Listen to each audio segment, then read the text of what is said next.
Ya, bismillahirrahmanirrahim. Assalamualaikum warahmatullahi wabarakatuh.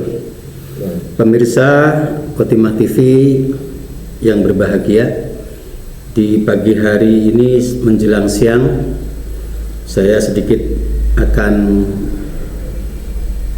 membuat konten dalam rangka menjelang pilkada di Kabupaten Karanganyar tentunya, karena yang di akhir-akhir ini kan cukup hangat dan ramai tentang rencana pilkada di Kabupaten Karanganyar yang kebetulan insya Allah mungkin sekitar bulan November nanti, akan tetapi di masyarakat cukup berkembang tentang beberapa hal yang ada di Kabupaten Karanganyar, terutama karena banyak gambar-gambar atau baliho-baliho yang mengatasnamakan atau mungkin walaupun itu belum calon, tapi balon aja mungkin belum tentu, akan tetapi cukup banyak, sehingga banyak pertanyaan di mata masyarakat itu yang bertanya kepada kami, jane calon itu siapa saja toh di Kabupaten Karanganyar. Maka karena saya juga tidak bisa menjawab, tentunya hal itu ada tamu kita pada pagi hari ini, Pak Maksum adalah beliau yang ahlinya menjawab masalah-masalah tersebut. Kebetulan beliau adalah di Lakspedam di PCNU Kabupaten Karanganyar. Assalamualaikum Pak Maksum. Waalaikumsalam Pak Sumari. Ya, terima kasih.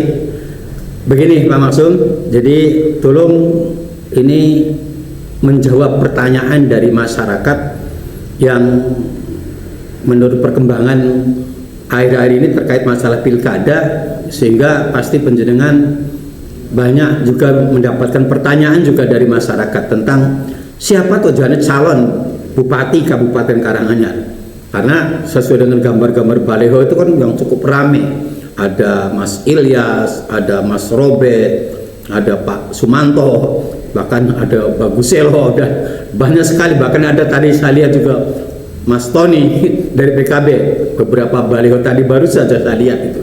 Nah, jadi sehingga menjadi bingung jadi gimana tuh kan seperti itu. Coba tolong jelaskan ke kami Pak Maksum masalah seperti itu, gimana toh mekanismenya untuk pencalonan bupati di Kabupaten Karanganyar. Ya, jadi berkait dengan mekanisme pemilihan kepala daerah atau trennya disebut pilkada ini, tentu kita juga tidak lepas dari adanya sebuah regulasi yang mengatur terkait dengan mekanisme pemilihan kepala daerah, yang mana pemilihan kepala daerah ini syarat utama bagi peserta pilkada adalah ada dua kamar yang disediakan secara regulasi. Yang pertama adalah perseorangan, yang mana perseorangan itu biasa disebut calon independen non partai dan berasal dari partai politik. Ya, kalau dari non partai ini jadi independen tentu memiliki dukungan, kalau di Kabupaten Karanganyar kan sejumlah 7% ya dari jumlah daftar pemilih tetap, atau sekitar 50 ribuan pendukung dengan bukti KTP dan pernyataan. Tapi di Kabupaten Karanganyar ini dipastikan tidak ada calon perseorangan itu karena sudah ditutup tahapannya, dan saat ini sedang hangat-hangatnya menuju ke pencalonan, pendaftaran pencalonan, yang mana pendaftaran pencalonan ini maka bisa dipastikan di Kabupaten Karanganyar diikuti oleh partai politik, dan partai politik yang berhak mengusulkan bakal calon, ya biasanya jadi masih balon ya, bakal calon ini adalah partai politik yang memiliki kursi atau suara hasil dari pemilu terakhir, ya, ini adalah pemilu 2024, yang mana hasil pemilu 2024 ini sudah diumumkan oleh KPU, yang mana di Kabupaten Karanganyar ini komposisinya kan PDIP itu kan ada di 15 kursi kalau berbasis perolehan kursi 20% ya, nanti untuk syaratnya. Ini 15 kursi diperoleh oleh PDIP. Di Golkar ini ada 9 kursi. Terus ada partai PKB 5 kursi, terus partai PKS ya itu ada 5 kursi, Demokrat 5 kursi, dan yang terakhir PAN 2 kursi. Tentu dengan adanya kursi ini partai politik punya orientasi katanya untuk mengusulkan ataupun memiliki pandangan terkait figur siapa nanti akan yang diusung sebagai bakal calon bupati, yang mana bakal calon bupati ini tentu tidak serta-merta pada saat pendaftaran langsung dipublikasikan. Tapi syarat yang berikutnya adalah berkait dengan selain perolehan kursi bagi pendaftaran bakal calon ataupun calon anggota calon kepala daerah ini memiliki ataupun mendapatkan persetujuan dari pengurus tingkat pusat di setiap partainya. Jadi inilah yang bisa membedakan antara persetujuan dan rekomendasi. Biasanya kan gitu, orang sekarang bahasanya rekomendasi atau berebut rekomendasi dan sebagainya. Tapi secara regulasi itu menurut peraturan KPU sebutannya adalah persetujuan, yang mana itu buktinya adalah surat keputusan Dewan Pengurus Pusat atau sebutan yang lainnya, yang mana di situ menyebutkan pasangan calon. Tentu pasangan calon ini kan bupati dan wakil bupati, dan itu disetujui dan ditandatangani oleh ketua umum dan sekretaris atau sebutan lainnya. Tapi untuk mengarah ke sana di Kabupaten Karanganyar muncul tren adalah banyaknya baliho-baliho. Tentu baliho ini secara fungsi adalah sosialisasi berkait dengan figur. Nah, figur ini kaitannya dengan berkait dengan faktor popularitas dan elektabilitas. Kalau soal elektabilitas tentu nanti perlu adanya sebuah survei. Apakah pemilih ini ataupun pemilih saat ini memiliki tren mengarah menjatuhkan pilihannya ke yang dimaksud. Nah, ini bahasa elektabilitas. Tapi kalau popularitas kan tentu setiap figur ataupun sosok ini kan berbeda-beda tingkat popularitas. Mungkin saya dengan Pak Jumari tingkat popularitasnya berbeda, ya kan? Mungkin kalau di lingkup Kabupaten Karanganyar lebih tinggi saya mungkin Pak Jum daripada tingginya, katakanlah seperti itu. Tapi ketika Pak Jum menyadari itu, terus Pak Jum memasang baliho dengan memperkenalkan diri dan memasang foto profil Pak Jumari, bisa saja popularitas saya kalah dengan Pak Jumari. Nah, seperti itu. Ya, demikianlah tadi sedikit bincang-bincang sedikit dengan Pak Maksum. Beliau adalah Ketua Lakpedam PCNU Kabupaten Karanganyar. Sedikit membahas malah terkait pilkada di Kabupaten Karanganyar. Jadi walaupun memang tadi ada sedikit trouble, tapi mudah-mudahan itu tetap bermanfaat bagi kita. Intinya bahwa penjelasan daripada beliau tadi bahwa terkait pilkada di Kabupaten Karanganyar itu adalah merupakan gambaran yang berkembang di masyarakat, mempertanyakan terkait masalah pilkada yang dimana-mana ada banyak baliho, gambar-gambar calon bupati, calon wakil bupati, tapi ternyata bahwa semua itu adalah merupakan artinya baru sekedar mencari popularitas bahwa di mata masyarakat, karena sebenarnya tentang rekomendasi dari partai itu adalah nanti sekitar bulan atau akhir Agustus baru akan mendapatkan rekomendasi dari partai masing-masing, baru akan menjadi tolak ukur ke depan. Terima kasih Pak Maksum tadi ya atas bincang-bincangnya, dan ini ada tamu yang kedua yaitu Bapak Satrio, yang beliau adalah Ketua Lazisnu Kabupaten Karanganyar. Oke, assalamualaikum Pak Satrio. Waalaikumsalam Pak Yai Jumari. Ya, tadi kami sempat berbincang-bincang dengan Pak Maksum tadi, Ketua Lakpedam dari PCNU Kabupaten Karanganyar, dan tadi juga sudah banyak sedikit penjelasan. Tentu bahwa dari Nahdlatul Ulama PCNU Kabupaten Karanganyar itu kan kemarin sempat menyuguhkan atau menyajikan ya calon atau putra terbaiknya untuk menjadi calon bupati, kalau nggak salah pas ketika acara halal bihalal ya.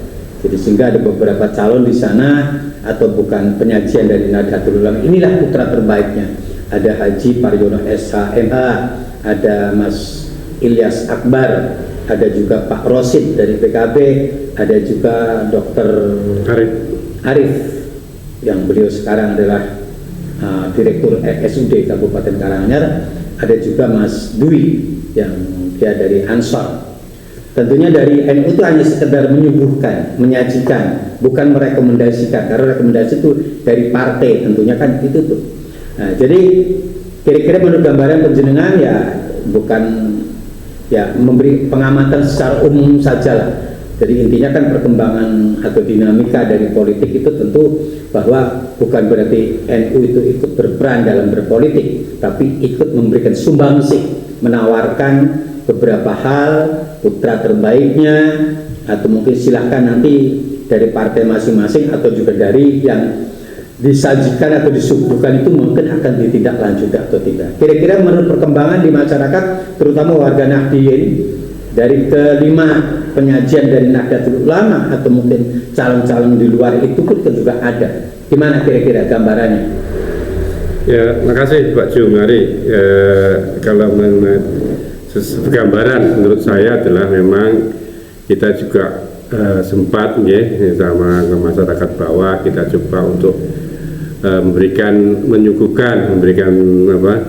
informasi kepada warga Nahdien bahwa ternyata dari NU ada kader-kader yang memang layak untuk bisa menjadi bupati di Karanganyar.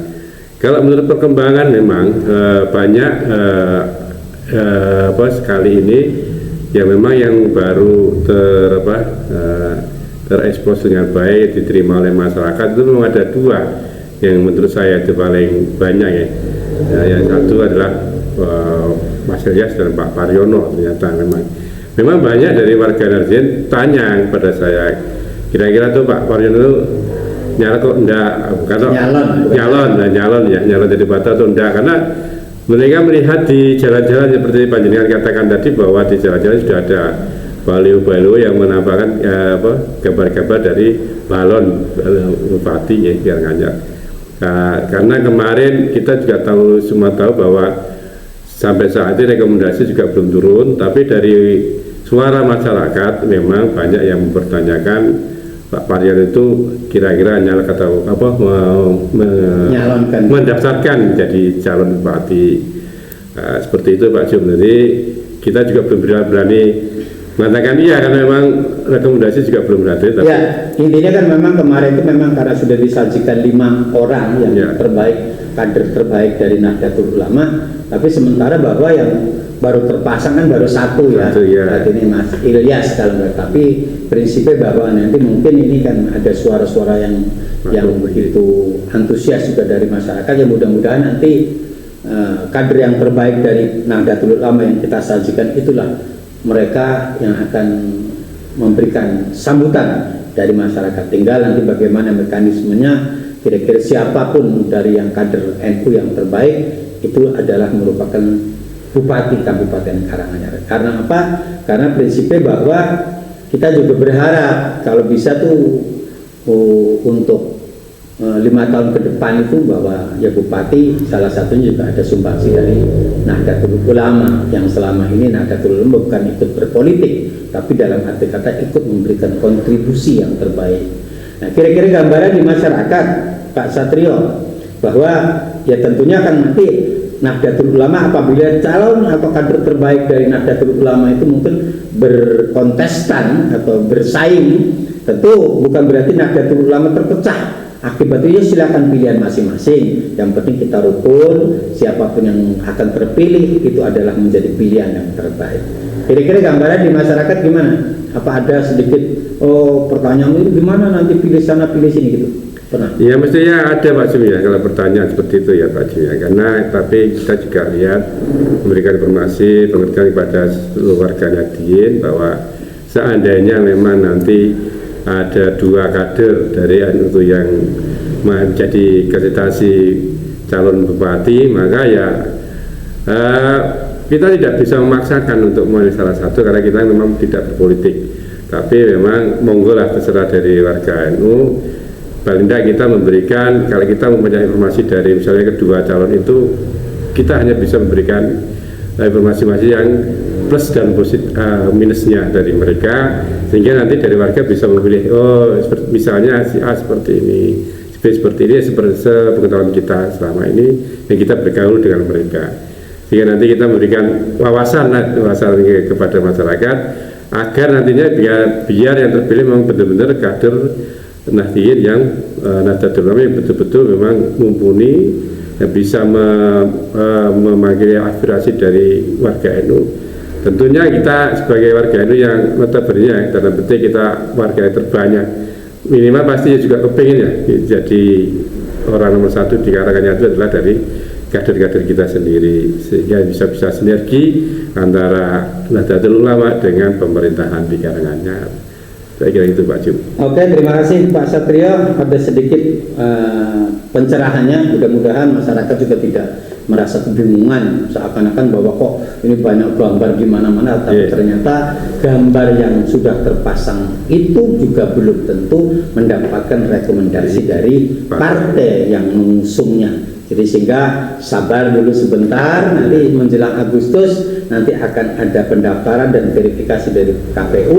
Tentu kalau sudah diumumkan oleh KPU, itulah calon yang akan bakal maju di kontestan pilkada Kabupaten Karanganyar di 2024 ini. Terima kasih Pak Satrio, mudah-mudahan bermanfaat.